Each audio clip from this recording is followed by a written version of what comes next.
Family PA allegedly linked to kidnappers in abduction of ex-minister Adelabu's sister. Police. The Oyo State Police Command has revealed that a personal assistant attached to a member of the family of former Minister of Power, Adebayo Adelabu, allegedly worked with kidnappers who abducted his sister and 2 children in Ibadan. Òtítọ́ ọ̀rọ̀ pọ́nbélé tó ń ṣẹlẹ̀. Òun lẹ gbọ́ yẹn. Chief Sunday Igboho ló ṣiṣẹ́ yẹn. Gẹ́gẹ́ bí wọ́n ṣe pè mí tán ṣe àlàyé fún mi. Lára àwọn ọlọ́pàá tó wá láti Àbújá tí wọ́n wá sí Ìbàdàn tí wọ́n dẹ̀ ní pé òkè a kì í kọjá níwájú ilé ọba ká má kọba tí wọ́n lọ sọ́dọ̀ Chief Sunday Adéyẹmọ Ìgbòho lọ sílé wọn láti kí wọn láti fọ̀rọ̀ jomi tó rọrọ̀. Ibi tí ọ̀rọ̀ yẹn ti ṣẹlẹ̀ ní Chief Igboho ti wá sọ fún mi pé kí ni àwọn ìgbésẹ̀ tẹ́ ti gbọ́ ǹjẹ́ gbé ní information further lórí ọ̀rọ̀ àwọn sister Adelabu tí wọ́n jí gbé àtàwọn ọmọ ẹ̀. Òṣà wá jẹ́ kó yé àwọn ọlọ́pàá yẹn látàbújá o wípé ìgbésẹ̀ ń lọ burúkú ń bẹ̀ àwọn dẹ̀ ti fẹ́ gbá wọn mú báyìí. Ṣebí opposite Laurel Hotel ni ìṣẹ̀lẹ̀ yẹn ti ṣẹlẹ̀. Ṣé bẹ́ẹ̀ rí building yẹn bí wọ́n ṣe wo. That is just that. Ìgbà tí àwọn boys òṣà tí wọ́n ṣiṣẹ́ yẹn tán ti gba gbogbo information àwọn ni wọ́n wá sọ fún àwọn DSS tó wá kí wọn àwọn ọlọ́pàá látàbújá wípé ibi báyìí ó yẹ ẹ lọ bẹ̀ tẹ́ bá ti débẹ̀ àwọn tẹ́ bá ti mú ẹni báyìí ẹ ṣe báyìí ìfọ́tí olóyì mẹ́ta ẹ kò fún láìláì mẹ́ta ní kẹ́ fún nífọ́tí ajábọ̀ á ṣàlàyé gbogbo bí ọ̀rọ̀ ṣe jẹ́ and exactly bí òṣà ṣe sọ bẹ́ẹ̀ náà ni àwọn ọlọ́pàá ṣe carried everything out àti àwọn boys Ìgbòho gbogbo kìíní yẹn dẹ̀ lọ nírọ̀wọ́ ìrọ̀sẹ̀ ó dẹ̀ bẹ̀rẹ̀ sí ní jábọ́ wọ́n dẹ̀ kó gbogbo nǹkan tó yẹ kán kó ṣùgbọ́n ká lè mọ̀ wípé ọ̀rọ̀ tó wà lẹ́yìn ọ̀rọ̀ yìí ò ní lè wọ̀ ọ̀rọ̀ yìí ò ní lè wọ̀ mo ní ká jẹ́ dúró kẹ́kùn dúró ká wá fi ìrù ẹkùn ká fi lájá lọ́wọ́ ọ̀rọ̀ yìí ò ní lè wọ̀ ẹ lè ti máa ṣe ní other part of Nigeria kẹ́ máa mú jẹ ọmọ àdùbúlẹ̀jà òun ní ìran àwa ọmọ kóòtù ajíire ilẹ̀ Yorùbá ṣùgbọ́n tẹ́ bá sún wa kàngiri ohun tẹ́ máa bá ẹ̀ ní láìkẹ̀ tẹ̀lé mi kó wá wo fídíò ẹ̀yin ọmọ kóòtù ajíire Yorùbá ẹ ṣe bẹ́ẹ̀bẹ́ o ẹ ṣe bẹ́ẹ̀bẹ́ o ẹ ṣe bẹ́ẹ̀bẹ́ o alẹ́ ń ṣe bẹ́ẹ̀bẹ́ ẹ jẹ́ kí inú mi dùn ẹ jẹ́ kó máa lo bẹ́ẹ̀ kó máa ṣe kí ni kó máa lo bẹ́ẹ̀ tẹ̀lé mi wá wo fídíò.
Ndójú ẹ̀ báyìí ṣẹ́ ti rí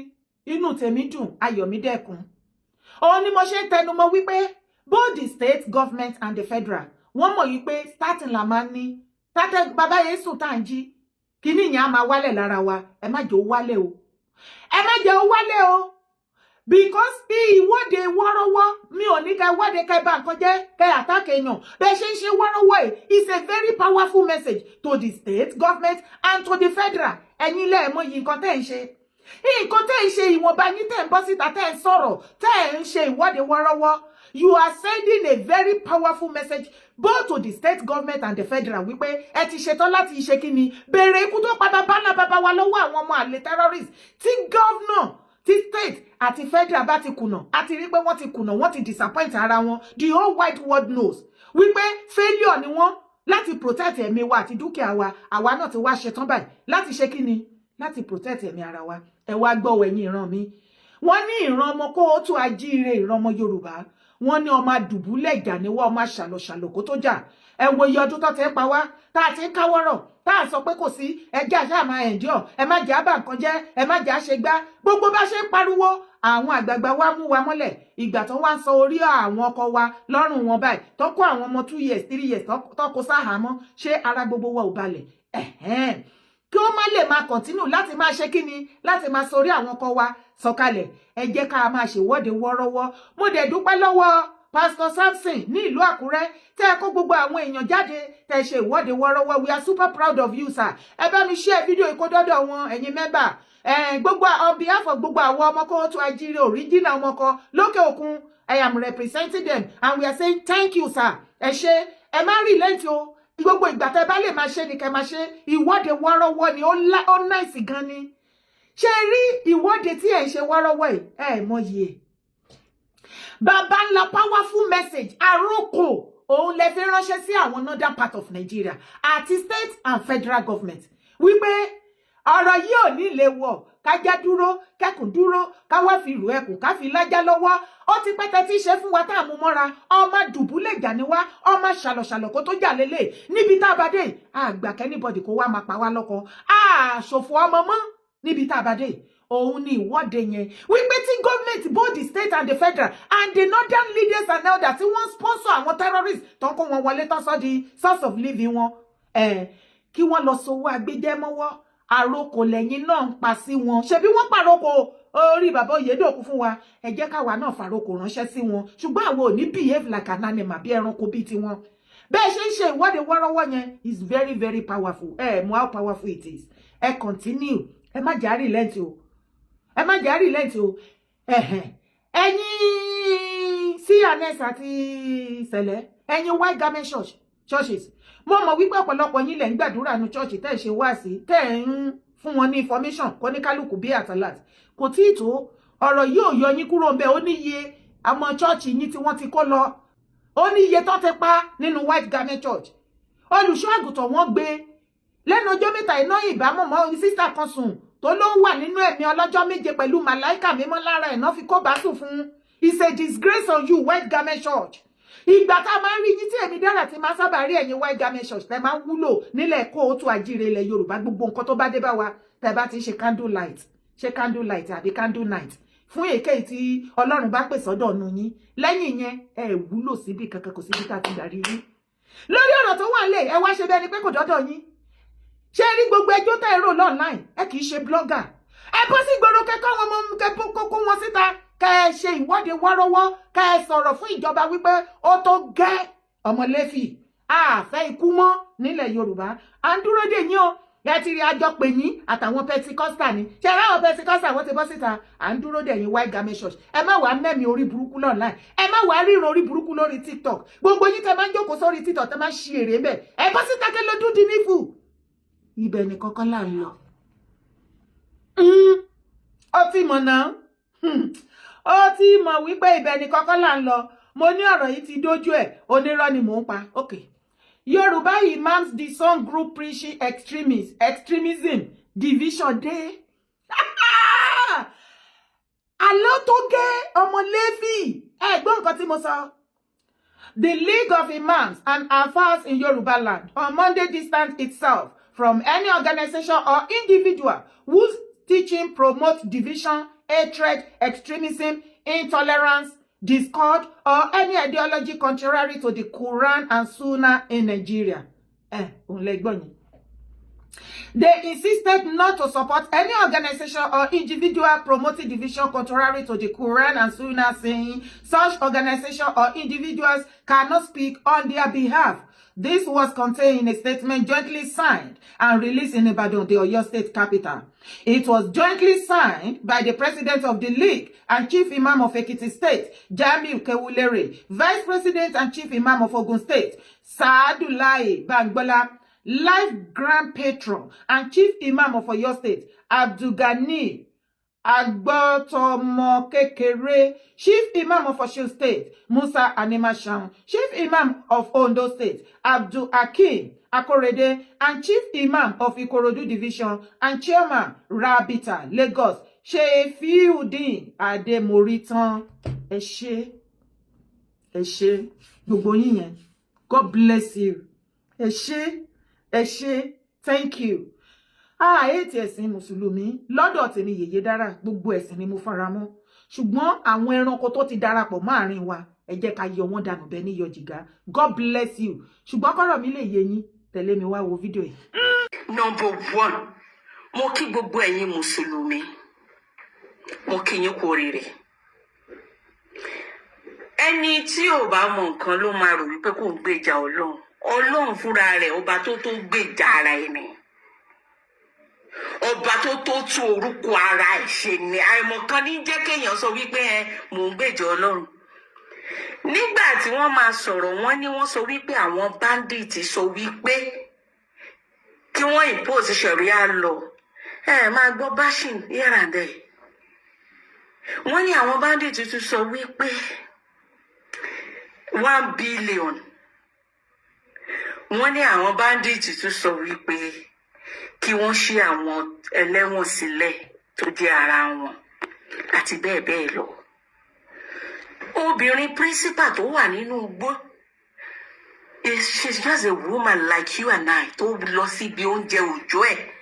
kò bá kò tí ìbò, kò dìbò, kò bá palliative, kò dìtẹ̀ ìjọba, kò bá ìjọba jà, kò mọ bó ṣe jẹ́. Ó kàn lọ bí iṣẹ́ ẹ̀ ni àwọn bandit dẹ̀ wá gbé. Òun kọ́ ló ṣe o, ìjọba làwọn bandit fẹ́ bájà, ṣùgbọ́n òun ló ń pay price. Òun náà tún gbé bọ́lé lórí tán ní kó sọ̀rọ̀ wípé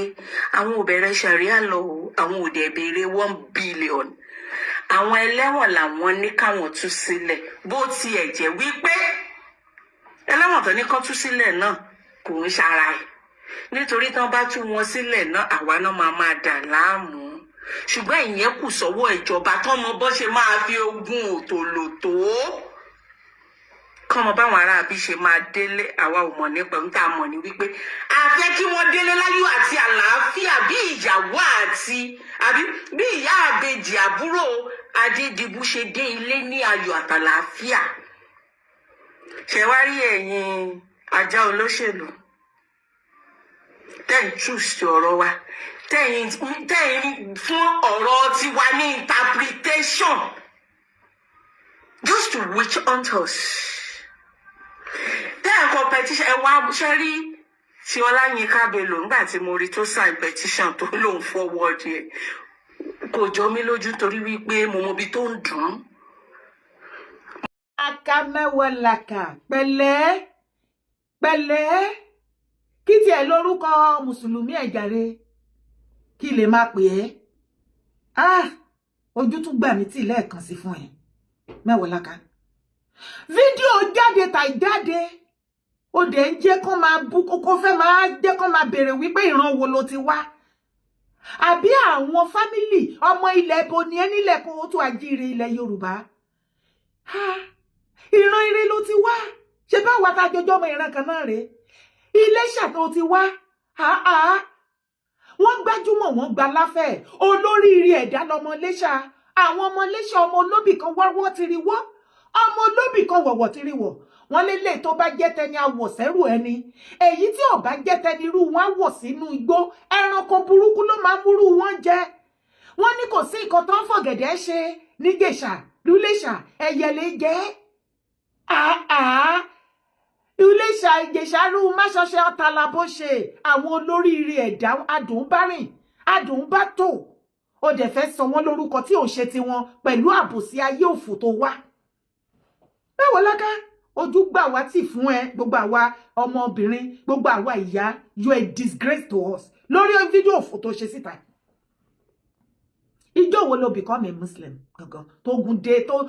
ẹ̀yin èèyàn ẹ̀ fúnra ni o mẹ́wọ̀ lá ẹ̀sìn mùsùlùmí ó ti gbòdì lára mẹ́wọ̀ láká o ẹ̀sìn ti gbòdì lára gẹ́yìí o ó ti ní lára o torí tí ò bá ní ẹ lára ó kì í rárá fi balẹ̀ kó tiẹ̀ máa rárá fi wòye nǹkan tó bá ń ṣẹlẹ̀ okay mama principal wà ní dungeon àwọn terrorists wọ́n gbébọn sí létí lótìtọ́ this time around wọ́n jẹ́ ká rí traces ìbọn yẹn ṣùgbọ́n mẹ́wàá láká àwọn nǹkan tí kò yí ẹni mo ní kí wá pàkíyèsí ẹ̀ sí o ṣé o rí bó ṣe fòfẹ́rẹ́ tó sáré bọ́ síta ẹ̀ you a disgrace to yourself ojúde ìgbà mi tì fún ẹ wípé o ní o ti bímọ o marry àbíyamọ ni ẹ ìbàjẹ́ kó jẹ́ ìwọ ló wà lọ́dọ̀ àwọn terrorists yẹn àbí lára àwọn ọmọ ẹ ìkànnì ẹ̀ náà ara àwọn fídíò tí woman yìí ti ṣe jáde àti other sister tí wọ́n pọmọ sẹ́yìn gbogbo wa la rí wípé àwọn terrorists máa ń gbọ́pàá sí wọn lẹ́yìn ẹ fàyèrè balẹ̀ kẹ́ gbá analysis kẹ́ gbá láyé mi o àti wọ mẹ́wàá láká ẹ bá mi share fídíò ìkódọ́dọ̀ ẹ̀ torí ìdí ló fi máa ń ronú ẹ̀yàn lè máa kó gbogbo wèrè láti ran orí dé kánẹsẹ̀ kó bó gbogbo ẹ̀ mọ́ra kó wá rò pé ọpọlọ ya straighten orú ti mú ẹ lọ́pọlọ o lè dánú rò mọ́ wo bó ṣe sọ̀rọ̀ ẹ̀ di ránhunrànhun o jọyàn o jọ eégún àmọ́ bí tá a lè place ẹ símọ́ láàrin àwọn ọmọ kóòtù original ilẹ̀ kóòtù àti àjíire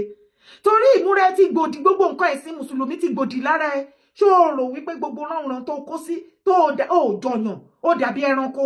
ó jọ eégún ó wùyàn nílẹ̀ Yorùbá kò jẹ́ kó ọpọlọ ẹ pé mọ́ ó rò wípé gbogbo ránran tó ń kó sí tó ń gbá yìí kiri ilẹ̀ ó rò wípé òun ni wọ́n fi máa wọ ọ̀run òun ni Allah fi mọ̀ wípé òun ṣe ẹ̀sìn eye service náà pé àwọn tó bá nínú ẹ̀ṣẹ̀ tán bí sínú ẹ̀ṣẹ̀ tán há wọn ní ìgbà tí wọ́n rí òtítọ́ àwọn gan ti ṣí ojú mẹ́wàá láká gbábòsí lọ kó sì dànù ṣùgbọ́n wá gbálàyé mi tán àwọn fídíò tí àwọn sisters wọ̀nyí ti ń release àti Mr. Oyedoku tí wọ́n gé orí ẹ̀ ṣé ẹjọ́ ṣé àkírí bó ṣe gbé ìbọn sí ẹ̀gbẹ́ tí wọ́n báyìí ókè kó lè mọ̀ àtẹ̀yìn èèyàn mi ká lè mọ̀ kúlẹ̀kúlẹ̀ àwọn ọ̀rọ̀ yìí kí ló dé tó ṣe jẹ́ pé ìgbà tí wọ́n ní kí woman yìí wá deny àbí kó debunk kan tó kọ́kọ́ bẹ̀rẹ̀ at the beginning kí ló dé tó ń gbébọn sí létí this time around ìgbà tí woman yìí tún máa sọ̀rọ̀ lọ ó ní ijó tó ṣe fídíò yẹn bóyá náà ó lóun ló pé 24 days tó ti wà ní dungeon of terrorists 24 days láti 24 days ago ní ọ̀rọ̀ yìí ti jáde o tó ti ń jẹ́rìnrìn wọ́n kọ́kọ́ bọ́ síta wọ́n ní àwọn kọ́kọ́ fẹ́ ṣe meeting pẹ̀lú gọ́fúnà tó já sí wípé ṣé Mákindé padà bọ́ síta pé òun ó ti lọ rí wọn o àbí kò lọ rí wọn ìwọ àtẹ̀mí mọ̀ wípé ó ti lọ rí wọn ẹ̀yìn ìgbà tí wọ́n dìmáàdì fún gọ́fúnà mo bọ́ síta mo ní kíní yóò make sense ṣé rí kidnapping yẹn ó lọ́wọ́ ara lẹ́nu kò dẹ̀ ṣe mẹ̀kúnnù àwọn kàǹkà ní ó lọ́wọ́ wọn nú ó ti clean jù kò make sense ṣé ń dé ó di kejì ìgbà tí Mákindé lọ rí wọn ṣó padà bọ́ síta rabaraba pé Mákindé náà fẹ́ rí tá padà máa gbọ́ online wọ́n ní wọ́n dìmáàdì fún 1 billion gbogbo wa dẹ̀ mọ̀ pé bọ́n ṣe máa ń dìmáàdì káàkiri nìyẹn ṣé rọ́ ni mẹ́wàá láká tí ó fẹ́ sọ wípé ṣẹ̀ṣẹ̀ ń gbọ́ pé tó bá ti terrorize àwọn èèyàn tó kidnap wọ́n máa ń dìmáàdì fowó torí ó ti wá ń jọ irọ́ létí ti ẹ̀sìn torí ó fẹ́ ṣàbòsí ẹ̀sìn ó fẹ́ sọ wípé irọ́ ni gbogbo wa pa àtijọba ń sìn sórí pé ó ti ṣẹ̀sìn sórí pé ojoojúmọ́ ló ń para ẹ ó ti fi ra ẹ hàn ó ti jẹ́ ká mọ̀ wípé ọ̀tọ̀ ló rìn láàrin àwọn abiyamọ ilẹ̀ kó tó àjíire ojú èdè máa bó fún nǹkan tó ṣe àbí kò yẹ ṣé ó ti nígbà tó kidnap any one of them tí wọ́n béèrè ransom wọ́n wá demand fún 1 billion ìyẹn kìíní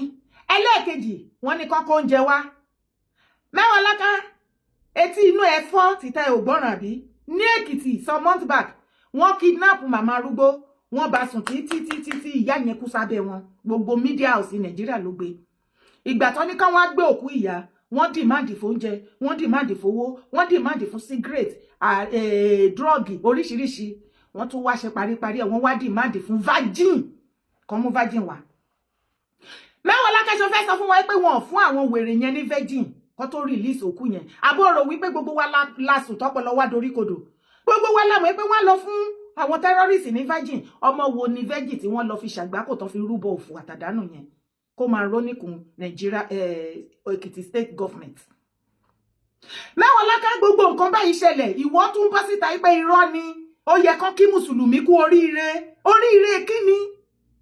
ṣé ní northern part of Nigeria a kì í rí wọn pé tó bá ti pààyàn tó bá ti fi ṣe iye rádaràda wọn Allahu Akbar ni wọ́n máa sọ sọ́tà bọ́ síta ó ní ẹranko ni wọ́n ṣé ọmọ iye ọdún tí àwọn sheik àti chief imam ní north tán ti bọ́ síta lórí ọ̀rọ̀ terrorist lọ ilé tó wá ṣẹlẹ̀ báyìí ó ti wá gbé parí ó ti wá fẹ́ máa sọ wípé Ọlọ́run ti Allah ti vindicate àwọn mùsùlùmí òpònú jọ ṣé àwọn tó ń pààyàn tó bá ti fẹ́ pààyàn Allahu Akbar ṣé ní orúkọ Jésù ni wọ́n sọ àbí eriwo yà òun ni àṣewá ní bìlífù yìí pé mùsùlùmí ni wọ́n àbí gbogbo ibi tí wọ́n ti àtáàkì ní northern party tí wọ́n ń gbé fídíò jáde okay ẹjẹ́ aṣọ ti Kwara wọ́n bá yé ṣọ́ọ̀ṣì tán ti dáná sun kí ni nǹkan tí wọ́n sọ nígbà tán lọ sí fíléèjì tán dáná sun wọ́n tán kó wọn lọ wọ́n náà sọ wípé wọ́n ní láti gbà fún sharia kán dẹ̀ máa sọ kán change kán become an Islam by fire by thunder wọ́n ní wọ́n kọ́kọ́ ń kọ́ wọn ní ọ̀nà doctrine bó ṣe máa kírun ìgbà táráàlú sọ wípé àwọn ò kọ́ òun náà padà lọ pa wọ́n mẹ́wàá láká inú ayé ìkọ́ ló wà ó sọ̀rọ̀ ni sori pé ògbọ́n sori pábòsí bá tiẹ̀ jẹ́ alábòsí ni ẹ́ ò ní kejì inú àbòsí ó wá fún fẹ̀rẹ̀ bọ́ síta ó ní God has vindicate ó ní 1 billion obìnrin yẹn sọ wípé irọ́ ni oúnjẹ ó ní irọ́ ni ó wá ní pátápátá parí ẹ̀ wípé sharia kò dìmáàdì fún sharia kóró gbá lẹ́nu ẹ̀ tó bá jẹ́ wípé nǹkan tó sọ yẹn irọ́ ni kó lè má mọ̀ páwa kan ní ọpọlọ jù ẹ́ lọ Ọlọ́run á yọ ẹ́ lórí ọ̀rọ̀ yìí wọn ò ní sí lára àwọn tó máa fi kó fáìlẹ̀ ọ̀ràn tó wà nílẹ̀ ilẹ̀ Yorùbá torí tó bá continue with the way you are doing now wàláì àwọn tó fẹ̀yìntì nínú ẹ̀sìn mùsùlùmí by the time tí ọmọ Yorùbá bá ṣe tán pẹ̀lú ẹ̀ wọn ò ní lè gbà ẹ́ lẹ̀ wọ́n á fi ẹ́ kó fá ọ̀rọ̀ tó wà nílẹ̀ torí aṣojúràn ló ṣe àtọjúbọ̀ ló ṣe mi ò sọ wípé ó ṣe jẹ́ mùsùlùmí ṣùgbọ́n téèyàn bá ń ṣe nǹkan èèyàn máa forí pípé ṣe wó rẹ̀ ẹ̀ náà wá máa rùn wá máa bùtì nínú ooru burúkú nu Nàìjíríà ẹni tó waṣọ tó fẹ́lẹ́ gan gbé fàánù kiri ìwà wá kan àkànpọ̀ bí àlùbọ́sà wàá wá dàbí eégún gbáríyẹ̀ wá máa bùtì ìṣẹ́jú kan gbogbo ọjọ́ tó bá ti bọ́ sọ̀rọ̀ láì ẹ ò ṣẹ̀ṣẹ̀ ò sí ilé látàrí ó ṣẹ lọ sóko gbẹ́nu òṣì lọ èmi dára mi sí ní Nàìjíríà mo ní fáàm kókó ṣì dànù owó ẹbọ síta wá sọ fáwọn èèyàn wípé wọn dìmáàdì fún sharia kóró gbá lẹ́nu ẹ tí wọn bá dìmáàdì fún sharia over 24 days tí wọ́n ti dìmáàdì fún kíní ẹ̀ tí gbogbo everybody ti complain nígbà tí wọ́n wá rí wípé àti gbogbo league imam àti chief imam àti gbogbo àwọn olóríire ẹlẹ́sìn mùsùlùmí tó ń darí ẹ̀sìn nílẹ̀ kóòtù àjíire ilẹ̀ Yorùbá tó ń jẹ́ ojúlówó ọmọ kan tó mọ̀ òtítọ́ àtòdodo nǹkan tó ń ṣẹlẹ̀ wọ́n wá kọ síta wípé àwọn ò fọwọ́ sí gbogbo nǹkan tí àwọn terrorists tó demand àtowó àtọ̀pá àti sharia wọ́n láwọn ò wà ìsọpọ́tì àbálọ kò tó ọjọ́ méjì sí wọ́n wá ní kí woman yìí ṣe fídíò síta wípé àwọn ò béèrè gbogbo kinní yẹn irọ́ lọ́pa ìjọ tí wọ́n ti sọ tán ti káwọn pípù yẹn lọ tí a ti pariwo kinní online kí ló dé tó ṣe ti gbé woman yìí jáde bí i the 3rd or the 5th day or 1 week after wípé irọ́ ni o àdìmáàdì fún gbogbo kinní kí ló dé tán dúró kí gbogbo everybody kan sọ wípé irọ́ àti Christian àti oníṣẹ̀ṣe àtọba àti joyè àtijọba a ní gbogbo nǹkan tó dìmáàdì à ní fún wọn àwọn ọmọ àlegúnmí àárín wa tó ń ṣiṣẹ́ papọ̀ pẹ̀lú wọn wọ́n wá sáré lọ bá wọn kí wọ́n sọ fún wọn kán yí ẹnu padà gbogbo wa mọ géèmù tó ń lọ ìwọ wá sọ wípé obìnrin yẹn òun lè sọ kékiní ó ti vindicate ní ọ̀dẹ̀ ni ẹ́ kó o dẹ̀tẹ̀ ń ṣọ̀dẹ̀ àbòsí ni ẹ́ ṣòro wípé gbogbo ìmúra àti rándanràndan tó ń ṣe tó ló gbèsè mọ́ wèrè o rò wípé á mú ẹ lọ sọ́run ni òun ni Allah ń wò ní àbòsí ló ń ṣe kàn fìyà jẹra ẹ o wá fi tìyàn àwọn ọmọ Saudi o jọ àwọn ọmọ Saudi pẹ̀lú ìmúra àti borí òfò tó ń bò látẹ̀ ìkànnà désàlẹ̀ tó ń wọ sọ́ọ̀sì inú ooru burúkú o jọ Saudi o tún jọ Yorùbá gbogbo àlùbáríkà nǹkan tó jẹ́ Yorùbá lára ẹ ọ̀run wá gbé pamọ́ fún ẹ o wá rí rọrùn o jára ayé o jára ọ̀run o jọ anybody yet o ní tìjú tó bá jẹ́ bí ọkọ ẹ ṣe sọ pé kó máa múra bí olóbùkú bí ẹni tí nǹkan ti ṣe òun ló ṣe é fẹ́ then I am very sorry I will tell you the truth he doesn't love you a bit ẹ̀sìn òní tó bá fẹ́ fẹ́yàn tó ń ṣe ẹ̀sìn míì tó wá convert kò ní kó ṣí èrè mẹ́wòó láká ẹ̀sìn ti ní ẹ lára ó ti gbé parí ibẹ̀ ni kọ́kọ́ là ń lọ ẹ̀yin èèyàn mi kéré o ẹ gbà wá o gbogbo ọmọ kóòtù àjíire Mr. Sule Ogundare ní Ayédùn Èkìtì ó ti bà ayé jẹ́ ó ti sọ ọbànúṣe jẹ́ o wọ́n ní Mr. Sule Ogundare ẹ̀yin ọmọ Èkìtì ní ìlú Ayédùn òkè Ayédùn n'Èkìtì wọ́n ní Mr. Sule Ogundare bàbá ẹ̀ òun ni ìmáàmù ní ìlú yẹn gbogbo wa la mọ̀ wípé ẹ̀sìn mùsùlùmí kò tí ì fara rọlẹ̀ dáadáa ní Èkìtì dáadáa gbogbo wa la mọ̀ ìwọ̀nba pé níṣẹ́ àwọn èèyàn òun ló ń ṣe ẹ̀sìn mùsùlùmí ní Òkè Ayédùn lẹ́kìtì ìgbà tí bàbá ẹ̀ ṣaláìsí òun wá take over wọ́n ní Súlé Ògúndáre ó ti bayé jẹ́ ó ti bọ̀rún ṣe jẹ́ o ní Òkè Ayédùn wọ́n ní kò jẹ́ kéku ó ké bí eku ẹyẹ òkè bí ẹyẹ Súlé Ògúndáre wọ́n ló ti gbàbọ̀dẹ̀ fókè Òkè Ayédùn ó ti lọ pàdé àpòpọ̀ pẹ̀lú àwọn báńdíìtì wọ́n ti ń jí àwọn aráàlú gbé bó ti ń pọ́mọ kékeré bẹ́ẹ̀ ló ń gbàgbàlagbà kódà wọ́n ló ti kó jìnnìjìnnì bá ọba Òkè Ayédùn orúkọ wọn a máa jẹ́ Fẹ́mi Aríbísálà ẹ̀rù ń bà wọ́n ló sọ pé dandan ó ní láti wà converted to Islam ó ní láti máa pèrò ó ní láti máa kírun ìgbà tí ẹ̀mí bàbá yẹn tó wé pẹ̀lú ìfẹ́ bọ́ wọn ló wà force láti ṣe. wọ́n ní kẹ́ máa wo Súlé Ògúndáre tẹ́lẹ̀ kò ní ṣẹ́kàn lábọ̀ tẹ́lẹ̀ o oko náà ló ń dáná o níwọ̀nba ni o ṣàdédé lójijì náà ní owó burúkú yamùrá sí lọ́wọ́ lẹ́nu ìgbà tó nọ́tìsì pé wọ́n bẹ̀rẹ̀ sí ní kidnap ní Òkè Ayédùn wọ́n lówó burúkú wá wọ́wọ́ máa yìí wọ́n ní àtàárọ̀ àtọ̀sán báyìí ó máa kó àwọn onílù everybody sẹ́yìn tá máa ṣe yàlà tá máa ṣe yòlò láàrin ìlú lókè Òkè Ayédùn wọ́n ló ti kó everybody láyà jẹ báyìí eku òkè bí eku ẹyẹ òkè bí ẹyẹ gbogbo ọmọ kóòtù àjíire àwọn ọmọ Òkè Ayédùn ní ìlú Èkìtì àwọn níná ní kí n rawọ́ ẹ̀bẹ̀ sí gbogbo ẹ̀yin ọmọ kóòtù píkṣọ ilẹ̀ ń wò tó fi fìlà borí tó gbé gíláṣìsì sójú yìí wọ́n ní ká ẹ bá wa pariwo lé lórí o kó má sọ Òkè Ayédùn kó má sọ the northern part of Nigeria kó fi ọba kábíyèsí Fẹ́mi Aríbísálà kó fi wọ́n lọ́rùn sílẹ̀ kó dẹ̀ má pa àwọn ọmọ kéékèèké wọ́n ló ti lọ gbàbọ̀dé bandit kidnapping sí Òkè Ayédùn o ibẹ̀ ní kọ́kọ́ là ń lọ tẹ̀lé mi wá wo fídíò yìí. Gidigidi èmi fúnra mi tí mo bá yín sọ̀rọ̀ ọmọ mi àwọn kidnapper ẹ̀ àwọn á bèrè owó mo wá sọ pé a ní fún ọ lówó àwọn ṣe àwọn mú ọmọ yẹn bí oṣù méjì